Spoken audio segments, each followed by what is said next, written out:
Esi sveicināts, mīļo skatītāji! Ir sākusies gada ņirdzīgākā nedēļa. Šajā nedēļā mēs svinēsim 1. aprīli, un vai tu jau esi izdomājis, kā iznest cauri savus tuviniekus, kā iznest cauri savus priekšniekus, padotos un visus pārējos? Bet ja runāsim nopietni, cik tas ir iespējams, tad šī nedēļa ir ļoti, ļoti zīmīga, un viņa būs arī ļoti laba.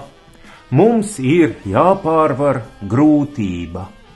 Iedomājieties, ir Antiņš. Katrs latvietis un Latvijas iedzīvotājs zina, kas ir Antiņš. Ko Antiņš darīja? Viņš pārvarēja grūtību. Viņš uzjāja stikla kalnā. Tā ir grūtības pārvarēšana, noskūpstīja Anniņu, salcerīti, dacīti, noskūpstīja dacīti. Noskūpstīja dacīti, dacīte pēkšņi atvēra acis un kaut ko pateica. Un tad Antiņš nojāja no stikla kalna. Kas gan notikās ar Antiņu un kas notiks ar tevi, mīļoto skatītāju, šajā brīnumu, smieklu, ņirdzīgajā nedēļā? Tu, skatītāji, sastapsies ar grūtību, tu jāsi kalnā, tu uzjāsi kalnā un saņemsi atklāsmi. Un tad, kad tu būsi saņēmis atklāsmi, tu varēsi jāt no kalna lejā, lejā ir pilsēta, un šajā pilsētā tu varēsi realizēt savu sapni. Bet varbūt, Didzi, tomēr pastāsti, kas ir rakstīts, ja kā pareizāk sakot, izkrita rūnas šai nedēļai. Rūnas teica, ka būs jānodarbojas ar bažām. Ar bažām par sevi. Proti, ko darīt, kā uzvesties, kā justies. Jo tu it kā izdari labu darbu, uzjāji stikla kalnā atmodināt princesi Daci. Un iespējams princese Dace, vai tikpat labi arī Ligita, pēkšņi saka labus vārdus tev un nosauc tevi par labu cilvēku. Kā man tagad rīkoties, kā man justies? Man piekarināt labā cilvēka ordeni un turpināt dzīvot kā labam cilvēkam, vai kaut kā citādāk? Pagaidi. Es saprotu, kādēļ skatītājs bažīsies šajā nedēļā. Skatītājs uzjāja stikla kalnā, noskūpsta princesi Astrīdu. Astrīda atver acis un saka, tu esi burvīgs. Bet ir 1. aprīlis. Jā, un kā lai tagad atšķir, vai Astrīda melš, vai Astrīda pajokoja, vai tā būs Janita, kas tagad atvērs acis. Es atvēršu acis, jā, un man ir viss skaidrs par Antiņu, par Astrīdu, Daci un visiem pārējiem. Stāsti. Viss ir pavisam vienkārši.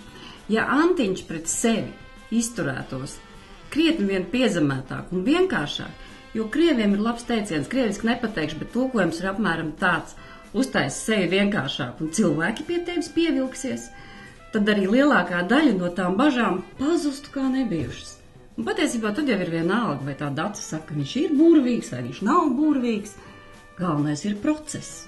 Jāt kalnā.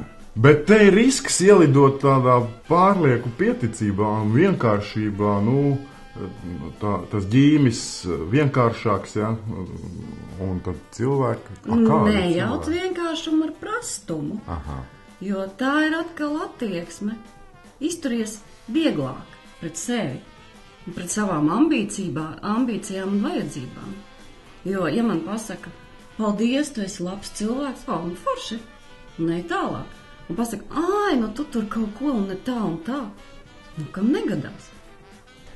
Iespējams, ka šī būs nedēļa, kad ir jākāpj stikla kalnā un jāpestī kāda būtne. Iespējams, ka mūs par to paslavēs, un iespējams, ka mēs nenobīsimies no tā, ka mūs paslavē, ka mēs tiekam slavēti, mēs varēsim taisīt parastu sejas izteiksmi.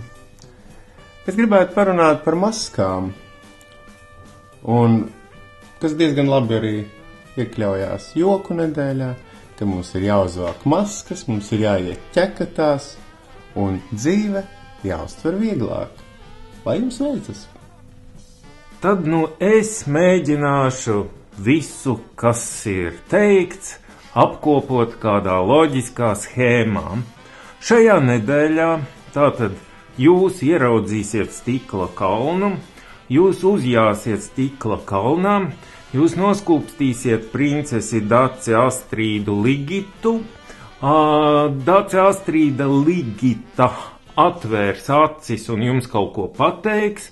Jūs to sadzirdēsiet, tālāk jūs nojāsiet no kalna lejā un uztaisīsiet vienkāršotu seju, un tad viss būs kārtībā. Patiesībā tieši tā arī notiks. Tieši tā, kā es aprakstīju, viss tā arī būs. Un seja būs vienkāršāk, un jūs būsiet vienkāršāk, kad jūs iziesiet cauri šai burvīgai nedēļai, kurā starp citu būs daudz dāvans. Tikai drusku ir jāpasniedzās, rociņi jāpstiep pretī šai dāvanai. Jūs šo nedēļu pabeigsiet kā cits cilvēks. Bagātāks, gudrāks, skaistāks, vienkāršāks sejas izteiksme, un principiāli būs ļoti, ļoti labi. Un būs tā. Šī ir mūsu pēdējā pārraide. Mēs izlēmām, ka pareizāk mans brālis pateica, jums ir jābeidz šo pārraidi translēt, un mēs arī beidzam, tāpēc, ka ir situācija, kurā tā tiešām ir jābeidz. Un liels paldies jums, ka bijāt ar mums visu šo laiku kopā un atbalstījāt mūs, un diemžēl mums beidzās nauda, finansējums, un Latvijas valsts vairs nav tik dāsna, kāda bija tā iepriekš. Un mēs tagad beidzam šo te pārraidi. Lai bija labi, kam bija labi? Zemniekam tam bija labi. Zemniekam tam bija labi. Ai, cik labi. Ai, cik labi. Paldies jums! April!